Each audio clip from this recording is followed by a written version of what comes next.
আসসালামু আলাইকুম। দর্শকের কথা অনুষ্ঠানে আপনাদের সকলকে আমন্ত্রণ জানাচ্ছি। আজকে আমরা প্রথম যে কমেন্টটা পড়ব সেটা লিখেছেন সুহানা ভ্লগস ঢাকা। সামনে নির্বাচন, কিন্তু তারপরও বিএনপির নেতাকর্মীদের চাঁদাবাজি ও হুমকি ধামকি থামছে না। বিএনপির পাতি নেতাদের নিয়ন্ত্রণ করুন। এরা যাকে তাকে হুমকি ধামকি দিচ্ছে। 12 তারিখের পর ধর্মু বিএনপির পাতি নেতাদের অতি উৎসাহী সমর্থনের কারণে ভোট কাটা যাবে। এই যে মন্তব্যটা আমি পড়লাম, এই মন্তব্যটা প্রথমেই পড়লাম যে আমার মনে হয় এই মন্তব্যটা আগামী নির্বাচনে আসলে কি ধরনের ফল হতে যাচ্ছে, অথবা মানুষ ভোট দেওয়ার সময় তাদের চিন্তায় কি ধরনের ঘটনাগুলি থাকবে সেটা বোঝা যাচ্ছে। আমি আশা করি এই বিষয়টা বিএনপির নেতৃবৃন্দ সিরিয়াসলি খেয়াল করবেন, না হলে মাসুল কিন্তু আপনাদেরকেই গুনতে হবে। সাথী আক্তার লিখেছেন, শোনেন, জামাত কেমন সেটা কোনো নারীর সাথে অন্যায় না হওয়া পর্যন্ত সে নারী বুঝবে না। বাসিত লস্কর লিখেছেন, ভাই আমার বাবা অনলাইন বুঝে না, তাই বলে কি ভোট দেবে না? আমার চোখে 20 জনের মধ্যে একজন জামাত পাওয়া যাবে। আব্দুল মুক্তাদির লিখেছেন, আসসালামু আলাইকুম আঙ্কেল, আমি মনে করি যারা বাংলাদেশের জন্মের পক্ষে ছিল না তাদেরকে আমরা কিভাবে ক্ষমতায় আনব। এই যে কয়েকটা মন্তব্য পড়লাম, এই সবগুলি মন্তব্য হলো জামায়াত বিরোধী মন্তব্য। মানে আগামী নির্বাচনে জামায়াত বিএনপি কেমন করবে, অথবা মানুষ কাদেরকে ভোট দিবে, জামায়াতকে না বিএনপিকে নাকি অন্য কোনো দলকে, এই সমস্ত বিষয় কিন্তু আমার আজকের অনেকগুলি মন্তব্যের মধ্যে আপনারা পাবেন। তো যে 3টা মন্তব্য এখন একটু আগে পড়লাম সেগুলো সবগুলি কিন্তু জামায়াতের বিরুদ্ধে। কেন তারা জামায়াতকে ভোট দেবে? নারীরা জামায়াত দ্বারা যতক্ষণ পর্যন্ত নিজেরা ভুক্তভোগী না হচ্ছে ততক্ষণ পর্যন্ত জামাতের প্রকৃত চরিত্রটা বোঝা যাবে না, এই যে কথাগুলি বলছে এগুলি কিন্তু এক ধরনের অপিনিয়ন। আবার এর ঠিক উল্টো অপিনিয়নে কিন্তু আপনারা পাবেন, জামাতের পক্ষের অপিনিয়নও আছে। সেরকম কয়েকটা পড়ি। বেলেইবার লিখেছেন, যারা আওয়ামী লীগ করে বা সমর্থক তাদের পরিবারের মহিলাদের ভোট জামাত পাবে। বিএনপি কর্মী খরগোশের মতো ঘুমাচ্ছে আর ভাবছে জিতে গেছে। জামায়াত কর্মী কচ্ছপের মতো গন্তব্যে পৌঁছাতে পরিশ্রম করে চলেছে। দেখুন, এটা কিন্তু খুবই সিগনিফিক্যান্ট। যারা পলিটিক্স করেন, যারা মানুষের কাছে ভোট চাইতে যান, তারা এই জিনিসটা মাথায় রাখবেন। ভোটের ব্যাপারটা এমনই, আপনি যদি ভোটারের কাছে না যান তাহলে ভোট পাবেন না। আপনি কত বড় দল, আগে কতবার ক্ষমতায় গিয়েছেন, এগুলি পাবলিক ভাই হিসাব করে না। পাবলিক হিসাব করে এখন আমার কাছে কে আসছে, এখন আমার সমস্যায় কে হাত বাড়িয়ে দিচ্ছে সেটা তারা দেখে। কে আমাকে ভোগান্তি স্বীকার করছে, কে আমাকে হুমকি ধামকি দিচ্ছে, তাদেরকে আমরা এড়িয়ে চলব। এই বিষয়গুলি কিন্তু যতক্ষণ পর্যন্ত প্রার্থী এবং প্রার্থীর পক্ষের লোকজন বিবেচনায় না নেবে ততক্ষণ পর্যন্ত তাদের পক্ষে ভালো করার সম্ভাবনা খুবই কম থাকবে। পরের মন্তব্যটা লিখেছেন মেড ফর মাইন্ড, লিখেছেন কলেজ বিশ্ববিদ্যালয়ের চিত্র বাস্তব চিত্র, অনলাইন নয়। মাসুদ ভাই এখনো 90-এর দশকে বাস করছেন, বিশাল জেনারেশন গ্যাপ রয়েছে। আমি কিন্তু আপনার সঙ্গে একমত ভাই। আপনি যে আমাকে বললেন না আমার সঙ্গে এখনো বিশাল জেনারেশন গ্যাপ আছে, এটা আমি স্বীকার করি। আসলেই আমার সঙ্গে জেনারেশন গ্যাপ আছে। আজকালকার যারা ইয়াং জেনারেশন তাদের সঙ্গে আমার একটা বড় গ্যাপ আছে, কারণ আমরা অনেক কিছুই বুঝি না। যেমন আমি আমার বোধ বুদ্ধি দ্বারা বুঝি না যে কিভাবে মেয়েদের হলগুলোতে জামাত বিজয়ী হয়। কিন্তু আমি যেটা বুঝি না সেটাই যে সত্য নয় তা তো নয়। মেয়েদের হয়তো জামাতের শিবিরের লোক ছেলে মেয়েরা তো জিতেছে, তাহলে নিশ্চয়ই আমি যে শিবিরকে দেখেছি, আমি যখন ছাত্র ছিলাম তখন আমি যে শিবিরকে দেখেছি, আমি শিবিরের যে ক্যারেক্টার দেখেছি, নিশ্চয়ই শিবিরের ক্যারেক্টার অনেক চেঞ্জ হয়ে গেছে। নাহলে মেয়েরা তাদেরকে সমর্থন করবে কেন? আমি যখন স্টুডেন্ট ছিলাম তখনকার শিবিরদেরকে মেয়েরা সমর্থন করতো না, এখন করে। অথবা উল্টো দিকে ভাবলে হয়তো আমি তখন যে সমস্ত মেয়েদেরকে দেখেছি, এখনকার মেয়েদের চিন্তা ভাবনাও চেঞ্জ হয়ে গেছে, হতেই পারে। কারণ নতুন যে জেনারেশন, নতুন যে যুগ, এখনকার যে জেনারেশন গ্যাপ, বিশাল জেনারেশন গ্যাপের মধ্যে পড়ে গেছি। এটা আমি যদি না বুঝি তাহলে আমার উপর রাগ করেন না, আমি আমার মতো করে বলি, কিন্তু আমার এই যে না বোঝাটা এটাও আমি স্বীকার করি। আপনার মন্তব্যের জন্য আপনাকে অনেক ধন্যবাদ জানাচ্ছি। মোহাম্মদ রৌফ লিখেছেন, জামাত শিবির সোশ্যাল মিডিয়ায় শক্তিশালী হওয়ার কারণ হচ্ছে বর্তমান সরকার সম্পূর্ণভাবে জামাতের নিয়ন্ত্রণে। জামাতের বিরুদ্ধে কোনো কমেন্ট করলে বা কোনো বিরুদ্ধে কোনো নিউজ প্রচার করলে যেটা জামাতের বিরুদ্ধে যায় এগুলো ডিলিট করে দেওয়া হয় পরবর্তীতে। কিন্তু অপরদিকে বিএনপির বিরুদ্ধে যত রকম অপপ্রচার, মিথ্যাচার আছে তারা করে যাচ্ছে, কোনো কিছু ডিলিট হয় না। সরকার সম্পূর্ণভাবে জামাতকে সার্ভিস দিয়ে যাচ্ছে 5 আগস্টের পর থেকে। এটা আমার মনে হয় যে একটু অতি সরলীকৃত হলো। তবে জামাতের প্রতি সরকারের এক ধরনের দুর্বলতা আছে, এটা হয়তো ঠিক, কিন্তু আপনি যেভাবে বলেন এত বেশিটা আছে কি আমি ঠিক বলতে পারবো না। এরপরে মন্তব্য লিখেছেন কামারুল, তিনি বলেছেন, যিনি বলেছেন আমি জামাত করি না তবু জামাতকে ভোট দেব, উনি হলো আসল জামাত। এটাই হলো জামাতের চক্রান্ত। তারা অনেকেই কমেন্ট করে সাধারণ মানুষ সেজে, যাতে মানুষ মনে করে সাধারণ মানুষ জামাতকে ভালোবাসে। দেখেন, এই মন্তব্যটা আমি পড়লাম এই কারণে যে আসলে এই ধরনের ঘটনা কিন্তু ঘটছে। অনেকগুলো আমি কমেন্ট পাচ্ছি, অনেক ধরনের রিপোর্ট পাচ্ছি। অনেকে বলছে বিভিন্ন রিক্সাওয়ালা, রিক্সা যারা চালক আছেন, তারপরে আপনি সিএনজি চালক আছেন, তাদের মধ্যে নাকি এক ধরনের জামাতের ইনভেস্টমেন্ট কাজ করছে, যে তারা ওখানে বসে সাধারণ মানুষের মতো করে জামাতের পক্ষে এক ধরনের প্রচারণা চালাবে। এখন এরকম অন্য অন্য জায়গায় যদি হয় তাহলে আমি অবাক হব না, যে এরকম হতেই পারে। তবে এই সব কিছুকে আমি নির্বাচনী কৌশল হিসাবেই বিবেচনা করব।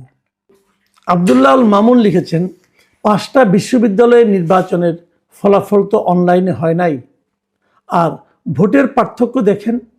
ছাত্রদল নিজ কর্মীদের সবার ভোট পেয়েছে কিনা সন্দেহ। জগন্নাথে তো শোনা যায় রাকিব ছাত্রদল প্যানেলে থাকার কারণে হেরেছে, স্বতন্ত্র হলে জিতত। অনেক জনপ্রিয় নাকি ক্যাম্পাসে। আর বিএনপি বা ছাত্রদল মানুষের মন জয় করার মতো কিছু করেছে কি লাস্ট 10-15 বছরে, যা দেখে তরুণ প্রজন্ম তাদেরকে পছন্দ করবে? দেখেন, খুব ভ্যালিড একটা কোশ্চেন কিন্তু মিস্টার আব্দুল্লাহ মামুন করেছেন, যে আপনি সেটাই পাবেন আপনি যা করবেন। উনি প্রশ্ন করেছেন যে গত 10-15 বছরে বিএনপি অথবা ছাত্রদল তারা কি মানুষের মন জয় করার মতো তেমন কিছু করেছে? এখন বিএনপি তো বলবে যে আমরা তো দৌড়ের উপর ছিলাম, আমরা কখন করব। হয়তো ছাত্রদল একই কথা বলবে, কিন্তু প্রশ্ন হলো দৌড়ের উপর তো জামাতও ছিল। হ্যাঁ, এটাও ঠিক, জামাত এবং বিএনপির রাজনীতির ধরনটা একরকম না। জামাত গোপনে করেছে, তো বিএনপি করে নাই। এখন যে কৌশলটা কার্যকর হবে সেটাই তো থাকবে, সেটাই তো টিকবে, তাই না? ওয়াসিম আকরাম লিখেছেন, মুক্তিযুদ্ধ পরবর্তী প্রতিটি সংবাদপত্র অনলাইনে আপলোড করা দরকার। সাবস্ক্রাইব করার মাধ্যমে সাধারণ মানুষ যেন সেগুলো পড়তে পারে। আমরা দেশের অতীত জানি না, আপনি প্লিজ এই বিষয় নিয়ে কথা বলুন। মিস্টার ওয়াসিম আকরাম, আপনি খুবই চমৎকার একটা কথা বলেছেন। এখন হয় কি, মুক্তিযুদ্ধের ইতিহাস বারবার পরিবর্তন হচ্ছে, এক একজন এক এক কথা, এক এক কাহিনী বলছে।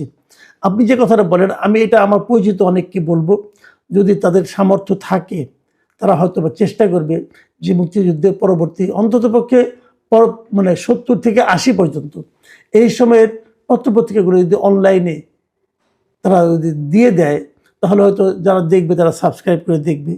এরকম কোনো ওয়েবসাইট এখনও আছে কিনা আমি ঠিক শিওর না, আমার মনে হয় থাকতেও পারে। আপনি নিজেও অনুসন্ধান করুন, আমিও অনুসন্ধান করার জন্য কয়েকজনকে বলেছি। যদি আমরা পেয়ে যাই আপনাকে জানাবো, আর যদি না থাকি তাহলে আগ্রহী যারা আছেন তাদেরকে অনুরোধ করব যে আপনি এটা একটা কাজ করতে পারেন, এটা একটা ভালো কাজ হবে।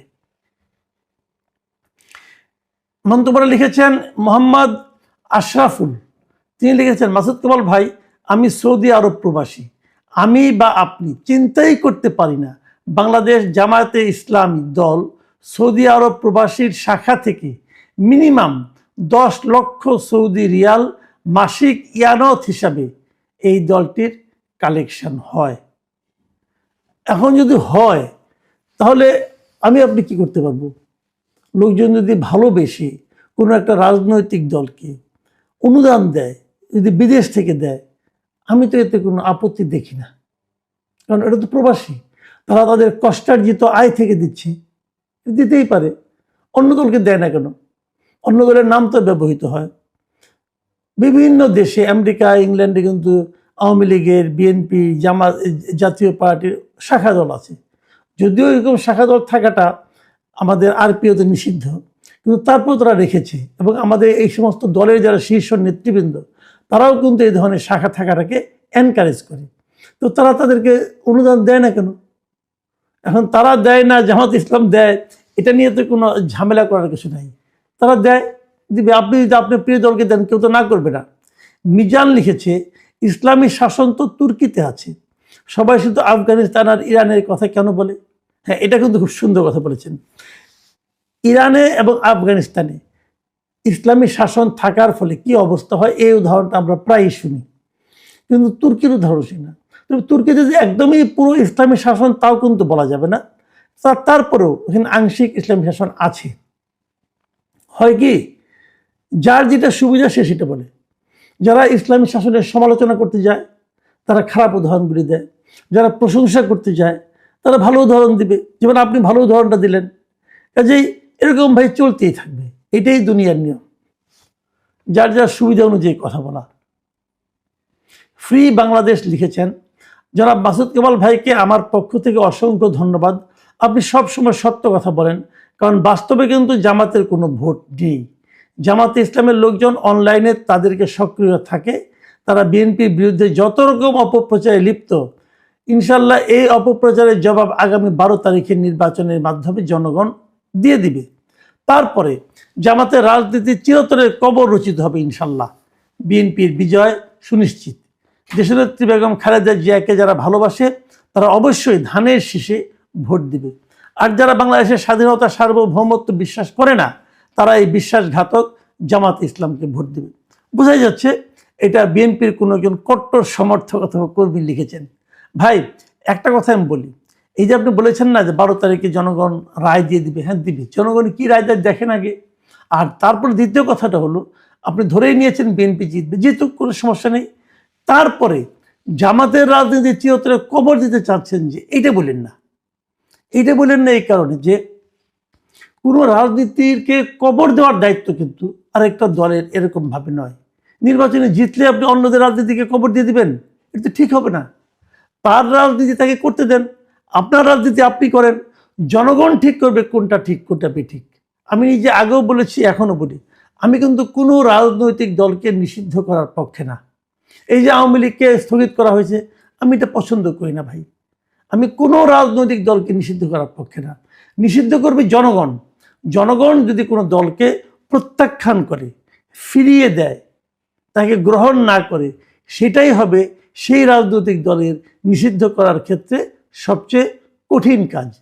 সেই কাজটা জনগণকে করতে দেন, কাউকে জোর করে নিষিদ্ধ করার চেষ্টা করেন না।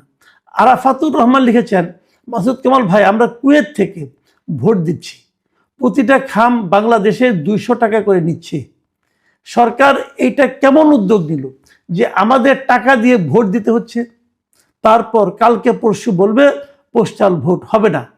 তাহলে কি ওরা আমাদের টাকা ফেরত দিবে, নাকি আমরা যে কাজ বাদ দিয়ে ঘন্টার পর ঘন্টা লাইনে দাঁড়িয়ে কাজ ফেলে শ্রম দিচ্ছি, সেগুলো ফেরত দিতে পারবে? এমন অথর্ব কেমনে হয় ইলেকশন কমিশন? ভাই, ইলেকশন কমিশন অথর্ব তো হয়ে গেছে, এখন কেমনে হয় এটা বলে আর কি করবেন বলেন? আমি তো শুরু থেকেই বলছি যে এই ইলেকশন কমিশনকে আমার কাছে যোগ্য মনে হয় না। তারা এই পোস্টাল ব্যালট নিয়ে যা করলো, এর চেয়ে অযোগ্যতার প্রমাণ আর কি থাকতে পারে বলেন? তারা তো এটা করেছে, কেউ তো কিছু বলেও না। এরপরে কমেন্ট লিখেছেন বিদিশা বর্মন। তিনি লিখেছেন, আমি একজন ভারতীয়, আপনার পেজটি দীর্ঘদিন ধরে ফলো করছি। আপনি নিরপেক্ষভাবে খবর পরিবেশন করেন, এই জন্যই আপনার খবর শুনি। আপনাকে অনেক অনেক ধন্যবাদ, এভাবেই চালিয়ে যান। সর্বশেষ যে কমেন্টটা পড়ব সেটা লিখেছেন মিস্টার খলিলুর রহমান। তিনি লিখেছেন, ভাই, যদি হাঁ ভোট জয়ী হয় তাহলে দেশের 12টা বাজবে। এই কমেন্টটা যে শেষ করছি, কিন্তু ওনাকে একটা কথা বলি, আবার অনেকে কিন্তু এ কথাও বলছে যদি না ভোট জয়ী হয় তাহলে দেশের 12টা বাজবে। আসলে যে দেশের কিভাবে কেন 12টা বাজবে বলা বড় কঠিন। আবার অনেকে বলবে হা ভোট না ভোট, এই ভোটের আয়োজন করেই নাকি দেশের 12টা বাজিয়ে দেওয়া হয়েছে। জানি না ভাই কখন 12টা বাজে আর কখন কয়টা বাজে। আপনারা ভালো থাকবেন, আপনারা আরও মন্তব্য লিখবেন, আমরা সেগুলি পড়ার চেষ্টা করব। একটা কথা বলে শেষ করি, মন্তব্য বেশি বড় করবেন না, বেশি বড় করলে পড়া যায় না, অনেক বড় হয়ে যায় তো। আর মন্তব্য যেগুলি লিখবেন আপনার টু দ্য পয়েন্টে, কোনো একটা বিষয় নিয়ে সরাসরি একটা বিশ্লেষণ করবেন। আমার সমালোচনা করুন, আমার কোনো আপত্তি নাই, কিন্তু গালাগালি করবেন না। গালাগালি করলে সমস্যা যেটা হয়, ওই গালাগালিগুলি আমি তো পড়তে পারি না, আমাকে তো পড়লে এটা ইউটিউব আটকাই দিবে। আপনি অশ্লীলতা করলেন, দেখেন অশ্লীলতার কত সমস্যা, অশ্লীল বিষয়গুলো ইউটিউবে কিন্তু প্রচার করে না। তাহলে কেউ প্রচারও করলো না, কেউ শুনলোও না, আপনি গালি দিলেন, তাহলে আপনার লাভ কি হলো? আপনার মুখটা খারাপ হলো। কাজেই আমার অনুরোধ, গালাগালি ছাড়া সমালোচনা করুন। এবং আপনারা লক্ষ্য করবেন আমি কিন্তু আমার সমালোচনাগুলি প্রচুর পড়ি, কারণ আমি সেই সমালোচনাগুলি থেকেও শিক্ষা নিতে চাই। প্রিয় দর্শক, এখন এ পর্যন্তই। আল্লাহ হাফেজ।